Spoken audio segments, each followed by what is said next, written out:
Bom, pessoal, para vocês entenderem, então, a raça branca ou bronzeada são também muito diferentes, muito mais evoluídas.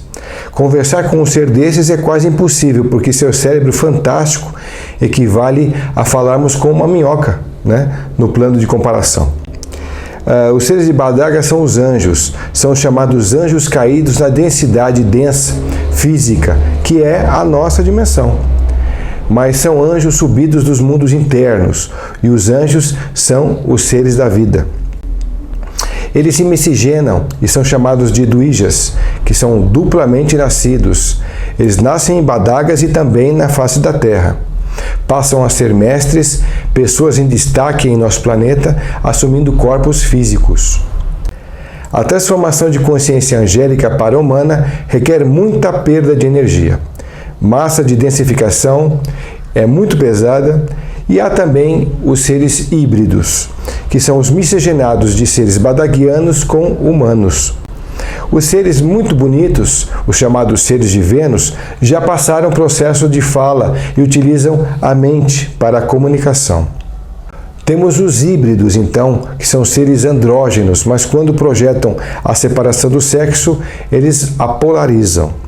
Eles só fazem isso a partir dos 2 anos de idade, porque antes não é possível nesse processo. Se surgem na face da Terra, eles são rapidamente recolhidos e depois devolvidos, depois de 2 anos de idade. E a outra maneira são os Greys, que são seres artificiais, não oficiais, utilizados para fazer interface, pesquisa, e influenciam e interagem no nosso mundo terreno. E quem são esses seres? São aqueles lá vistos em Varginha, no Roncador e em outros locais dos pontos do mundo, muito conhecidos e muito divulgados aí. Entrando nesse processo heterofísico, a gente tem o conhecimento do porquê a sua presença entre nós. No livro Samarandama Sutradhara, ele fala de UFOs que levam pessoas se tornando invisíveis.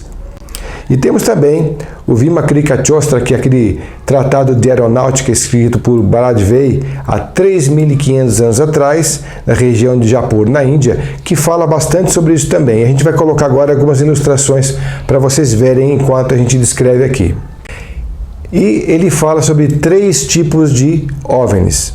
Ele fala do tipo charuto, que é uma nave-mãe gigantesca com verdadeiras cidades internas, com até centenas ou até milhares de quilômetros.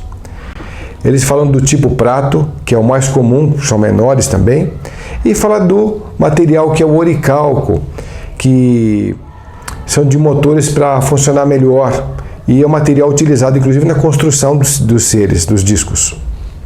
Bom, pessoal, a gente tem uma mescla de seres aí, né? Que é bom a gente colocar aqui para vocês que uma mistura de um ser bagartino com um terreno, a gente vai promover então uma mudança mais facilmente aqui implantada na Terra.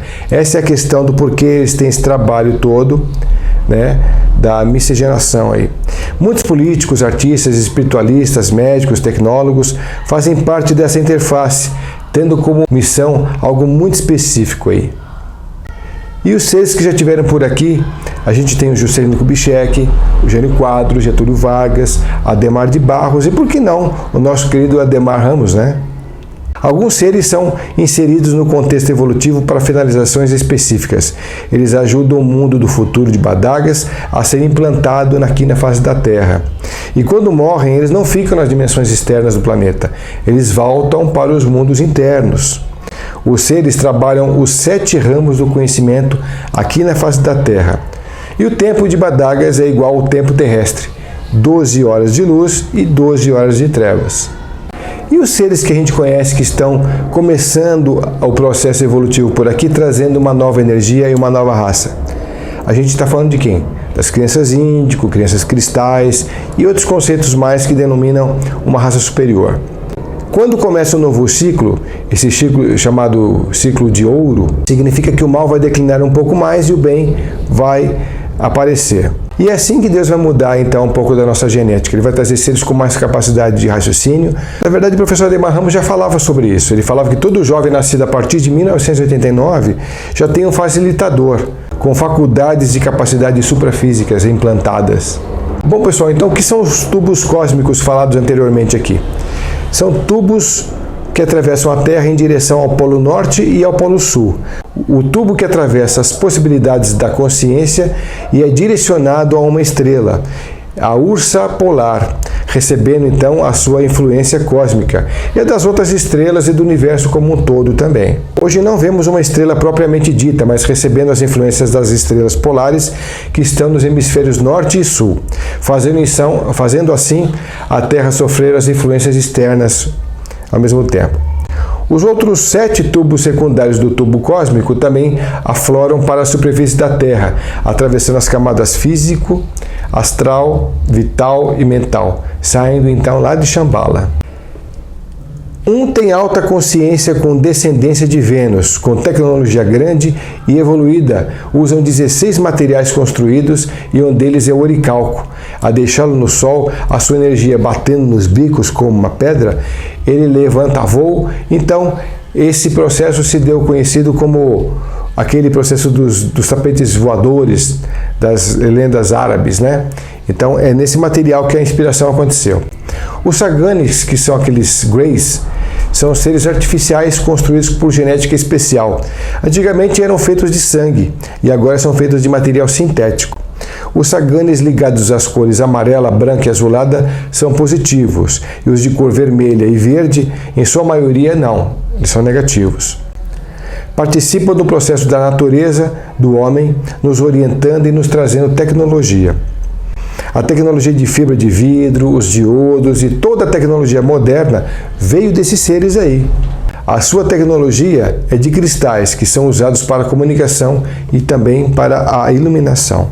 Bom, pessoal, e os Saganes, então, eles não têm muita evolução, eles são seres serviçais com vários tipos de missões. E são esses que os homens mais têm contato aqui na superfície da Terra. Os mais evoluídos mudam seu estado vibracional, aparecendo e desaparecendo com inteligência muito grande. Bom, pessoal, e os seres de Badagas têm uma característica um pouco diferenciada. São aqueles seres de 2 metros, 2,10 metros, tem de todas as raças. Temos o mulato, que é muito bonito, o loiro, o branco, que parece neve, e os vermelhos representando várias categorias de seres evoluídos, com traços mais delineados que os nossos e mais bonitos também. Bom, pessoal, e temos uma característica muito interessante aqui que a gente vai fazer uma menção agora ao Triângulo das Bermudas. Tem até um livro do Charles Bellis, que é O Mistério do Triângulo das Bermudas, que vale a pena vocês lerem. E quem leu já vai poder conferir um pouco do que tem lá a respeito daquelas aparições, aliás, dos aviões, dos barcos, dos transatlânticos, que apareceram e desapareceram, e as pessoas, os tripulantes também, que ao mesmo tempo que andavam na sociedade, tinha essa coisa de desaparecer e aparecer, desaparecer e aparecer, que é bem interessante, está descrito no livro, inclusive. O Triângulo das Bermudas é o seguinte: quem entrar nesse ponto de espaço-tempo, some. Então temos os aviões, os navios e as pessoas que sumiram ao longo de décadas. Abaixo do Triângulo das Bermudas, tivemos uma região onde teve uma evolução atlântica muito importante. E são as ilhas Daita e Routa, com alta tecnologia, mexendo com forças telúricas, que são as forças da natureza, e também com os Vimanas da época, que criavam um fenômeno de deslocamento em alta velocidade. E as experiências contadas então no livro Samarangana Sutradhara revelam bem essa questão. Eles foram movidos por ar e no interior é colocado um motor de mercúrio com um aparelho de aquecimento de ferro por baixo. Por meio de potência latente no mercúrio, define então o turbilhão da condução em movimento. Quando se tiver sido aquecido pelo fogo controlado a partir dos recipientes de ferro, um poder trovão é desenvolvido através de mercúrio. Se o motor de ferro, com as juntas devidamente empunhadas, ser preenchido com mercúrio e fogo realizado na parte superior, desenvolve então o poder com o rugido do leão. Dentro dele, do Vimana, deve-se colocar um motor de mercúrio com o seu aparato para aquecimento de ferro abaixo. Por meio do poder latente do mercúrio, que define turbilhão, a condução em movimento, um homem sentado no seu interior pode viajar a uma grande distância no céu e de uma maneira muito maravilhosa. Da mesma forma, utilizando os processos prescritos, pode-se construir um Vimana tão grande como o templo do Deus em movimento. 4 recipientes de mercúrio fortes devem ser construídos na estrutura interior. Quando estes forem aquecidos por fogo controlado a partir do recipiente de ferro, o trovão Vimana desenvolve potência através do mercúrio e, ao mesmo tempo, torna-se uma pérola no céu. Além disso, se este motor de ferro com juntas adequadamente soldadas ser preenchido com mercúrio e o fogo ser conduzido para a parte superior que se desenvolve, então a gente tem aquele poder do rugido do leão muito expressivo. Bom, pessoal, a gente então viu os formatos dos discos voadores através do livro, né, do que a gente já falou sobre o Tratado de Aeronáutica. E agora então a gente vai falar sobre os tubos cósmicos. O que são os tubos cósmicos? Esses tubos secundários estão direcionados para 7 áreas diferentes do planeta. E o nome dado a essa saída do tubo para a face é chamada de embocadura. O que são as embocaduras?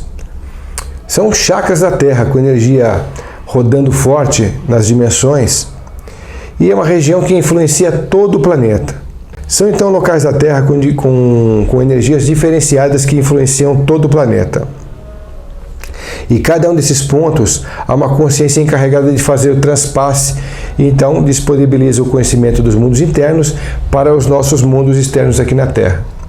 Dentro do conhecimento iniciático, essa consciência tem o nome de 7 Dhyani Budas, que o Dhyani, na verdade, significa ser de luz e inteligência de conhecimento. E Buda é um título hierárquico.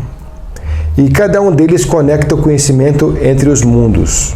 Não temos consciência de ter contato com nenhuma dessas inteligências superiores, devido ao nível das consciências que eles representam.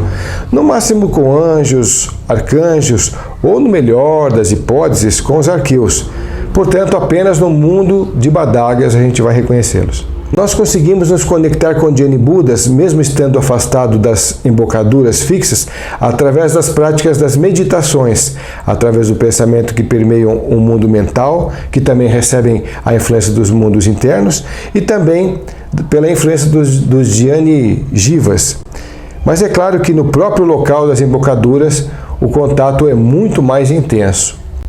Os Dhyani Jivas também são 7, também conectados com os Dhyani Budas, só que se conectam com os núcleos móveis, que aí no caso seriam embocaduras móveis, né? Sistemas conectados com os seres físicos de alto potencial, com consciência espiritual, que se conecta com todos os focos da evolução.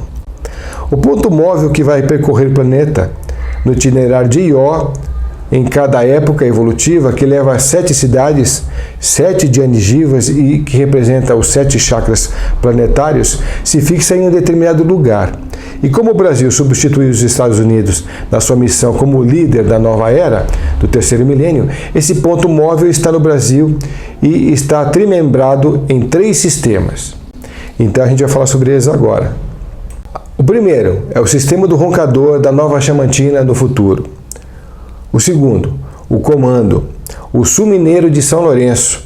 São 7 cidades simples que têm um chakra móvel que irradia consciência da evolução dos mundos internos para os externos, com 7 cidades próximas, que são Carmo de Minas, Itanhandu, Pouso Alto, Maria da Fé, São Tomé das Letras, Aiuruoca, Conceição do Rio Verde. Abaixo desses chakras móveis temos um templo móvel também, chamado de o Templo de Caijá. Ele representa toda a influência espiritual dos mundos internos, exatamente no foco que vai comandar a evolução do futuro. Templo onde as consciências estão manifestadas com o controle do tempo, com o braço virando o ciclo dos tempos. Ele também tem 4 dimensões. Shambhala controlando os ciclos de tempo de Agartha, Duat e Badagas, e cada nível tem sua ascensão por escadas. São os planos diferenciados a se focar na consciência de cada plano. Então teremos as consciências das inteligências de cada dimensão. Cada templo tem as suas 2 colunas. Coluna JB, sustentando o templo de Deus na face da Terra, e as 2 primeiras são de Agartha e são de ouro e de prata. É uma consciência solar e lunar. O homem e a mulher, o positivo e o negativo e toda a polaridade que existe. No segundo nível de Duat, uma é de mercúrio, que é o positivo, e outra é de cobre, o negativo. No terceiro nível, em Badagas, as colunas são de estanho e ferro. Cada nível é um nível de consciência, cercado pelos templários. São as entidades que protegem os templos, formado de 3 ordens. São 11 seres de tamas, que são os cavaleiros com capas vermelhas, 11 seres de rajas, que representam os seres azul, e 11 seres de sáttivas, que são os dourados. Esses 33 seres guardam os 33 portais de sabedoria e representam todo o comando de Kaijá, e é ali que flui toda a consciência. Envolvendo esse templo, temos um tecido formado por microdevas, inteligências azuis ou anjos, e ficam sempre fixados abaixo da região onde acontecerá o novo foco da experiência evolutiva. O itinerário de Ió está na mitologia. Tudo então que acontece nos mundos internos, através dos 7 tubos cósmicos ou embocaduras, são manifestados onde os Dhyani Budas rechaçam e repercutem esse conhecimento para os Dhyani Jivas, que são os móveis, e que acompanham o itinerário de Ió, e onde eles param, existe uma representação minimizada dos 7 vórtices planetários em 7 vórtices secundários, que normalmente são 7 cidades ou localidades perto de uma cidade central. Toda a manifestação do futuro está sendo plasmada nesses locais. A manifestação de Maitreya, dos Elohims, dos 7 Prajapatis, dos 7 Logóis, 7 Luzeiros, 7 Shivaras, 7 Dhyani Budas, 7 Dhyani Jivas, 7 Luminares, 7 Estelares e toda essa relação centenária que a gente ouve das tradições através dos 7 mestres, o Moria, Hilarião, Joancour, Serapis Bey, Veneziano, Kuthumi e Germano. 3. O sistema baiano de Itaparica. Palestina como manifestação de Jesus. Por conta das bombas nucleares em El Moro, esse núcleo foi desativado e o itinerário desceu e veio para o Roncador, no Planalto Central, onde os 7 Dhyani Jivas, os 7 verdadeiros mestres da humanidade, fazem todos os transpasses dos Dhyani Budas. Bom, pessoal, e agora a gente vai falar então sobre o quê? Para a gente finalizar esse contexto, a gente vai falar sobre os chakras, onde estão localizados esses chakras da Terra, que são as embocaduras fixas. A gente tem a primeira embocadura lá em Machu Picchu, no Peru, onde essa energia se conecta com a energia da magia, da teurgia, as práticas superiores do conhecimento, as forças físicas e telúricas, e estão ligadas também às genéticas sexuais. Para potencializar essa energia no chakra raiz chamado de Muladhara, que fica entre o ânus e o órgão sexual, fazemos então essa conexão com esse chakra. É o chakra mais ligado à Kundalini, ligado ao Sol, tem ligação direta com o Roncador, que é a inteligência que impulsiona esse chakra é o anjo Micael. E tem a conexão também com o chakra móvel do pouso alto. A gente tem na sequência o chakra do deserto de El Moro, no Novo México. Foi nessa região que fizeram as experiências atômicas subterrâneas. Por isso que, na verdade, a função de ser o Brasil o berço da nova civilização aconteceu. Mas esse chakra conecta-se com a energia referente às artes como um todo. Então, as energias da pintura, da música, do teatro, do cinema, da dança. E essa energia está ligada ao anjo Gabriel, tem a conexão com o chakra móvel de Itanhandu também. Na sequência temos Chichén Itzá, localizado em Yucatán, no México. Ele impulsiona a política, a arte de governança, chefe de empresa e pessoas. Tem comunicação com o umbigo, que é o chakra umbilical, ligado a Marte. Tem também influência do arcanjo Samael. E tem como conexão com o chakra móvel de Carmo de Minas. A gente tem o próximo, que é o chakra de Sydney, na Baía de Harvey Bay, na Austrália. Ele impulsiona toda a tecnologia, a modernidade, o aspecto científico superior, os desconhecidos, os modernos e os otimizados. É ligado ao Mercúrio e ao anjo Rafael e tem conexão com o chakra móvel de Maria da Fé. Na sequência temos Sintra, em Portugal. O impulso de toda a literatura é concentrado nesse chakra, ligado ao anjo Saquiel, e tem conexão com o chakra móvel de São Tomé das Letras. A gente também tem o chakra ligado às religiões, que fica lá no Cairo, no Egito, das pirâmides. E o impulso, como falei, sobre todas as religiões, ligado a Vênus, O anjo que atua é o Anael e tem conexão com o chakra móvel de Conceição do Rio Verde. E temos também o chakra de Srinagar, no norte da Índia. É o local onde Jesus viveu e morreu, e foi iniciado os mistérios maiores. É um local muito isolado.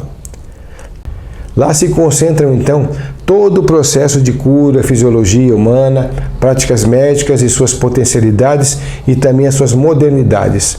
É ligado a Saturno e flui toda a inspiração do arcanjo Cassiel. Tem conexão com o chakra móvel de Ayuruoka. Então, como eu falei que existem os chakras fixos, existem também os chakras móveis. Existe uma correspondência entre os nossos chakras e os chakras do planeta. Através dos vórtices, das embocaduras, mantemos os contatos com os mundos internos. Nesses locais vibram uma consciência maior, chamada de Dhyani Buda, que se espalham por todo o planeta através dos 7 chakras, penetrando nos planos físico, vital, astral e mental, e depois externamente também para o espiritual, para fora da Terra. Da mesma maneira que o ser humano tem os 7 chakras, o planeta também, e somos então reflexo dele, e a Terra tem como corpo um planetário também. E é através desses pontos que são chamados os conhecimentos dos mundos internos para o externo da Terra. Os UFOs, então, têm mais de 100 milhões de anos de existência, de acordo com a teosofia. Os querubins de 20, 30 ou 100 olhos, com 4 asas, e a sua face muda constantemente, para hora mineral, hora vegetal, hora animal. No que ele pensa, ele se transforma. Toda a viagem interplanetária teve UFO. Eles respeitam o livre-arbítrio e não interferem, a não ser que corra o risco de destruir o planeta. Como é o caso que já tivemos aqui, onde várias aparições aconteceram no planeta, exatamente no momento onde existiu um perigo nuclear em iminência. Os UFOs vão se densificando partindo da ideia de Agartha, passando por Duat e depois Badagas, entrando na dimensão terrestre através do mental arrúpico. Eles aparecem e desaparecem através desses tubos cósmicos. Esse é o processo do porquê a gente falou de tudo isso até agora. Isso permite entendê-los melhor, sabendo sua origem e seu deslocamento. Também se locomovem abaixo dos mares e são em quantidade ainda maiores do que os que voam na superfície. Esses são os chamados IOSNIs, que são os objetos submarinos não identificados. Se movimentam dentro da Terra no registro heterofísico e são 100% de Badagas, que é da região do mental abstrato, né? O ponto onde o UFO aparece e desaparece está ligado a alguma embocadura e ele só se torna físico quando se transforma a sua energia em matéria. E em sua maioria aparece no meridiano 14. Passa na região do Roncador e Alto Paraíso, que é o coração da Terra, preservado no Parque Nacional por Juscelino Kubitschek, na Chapada dos Veadeiros. E em Machu Picchu, a grande trindade dos Andes, nas linhas de Nazca. Essas linhas, chamadas de linhas de leis, formam uma estrutura junto com o tubo cósmico e com as 7 embocaduras. As linhas de leis, que são aquelas energias sutis, acompanham os meridianos terrestres. Os UFOs se deslocam pelas linhas de leis em dimensões subatômicas ou até atômicas e atravessam na forma de bola azul por baixo da Terra e por baixo dos mares. Existem cidades enormes, naves-mães enormes embaixo dos mares. O ser de um UFO aparece e desaparece porque é heterofísico. No Roncador, as reservas chavantes contêm muito desses fenômenos. Essas linhas de leis fazem vários cruzamentos energéticos e esses pontos são misteriosos. Eles fazem uma sucção energética, levando o material sugado para outros pontos, dando a impressão que está chovendo bichos, peixes, etc. Muitas pessoas desaparecem também por conta desses cruzamentos. Por exemplo, durante a Segunda Guerra, muitos batalhões inteiros sumiram. Nos shows aéreos, os alemães e os ingleses também, por conta exatamente dessa questão aí.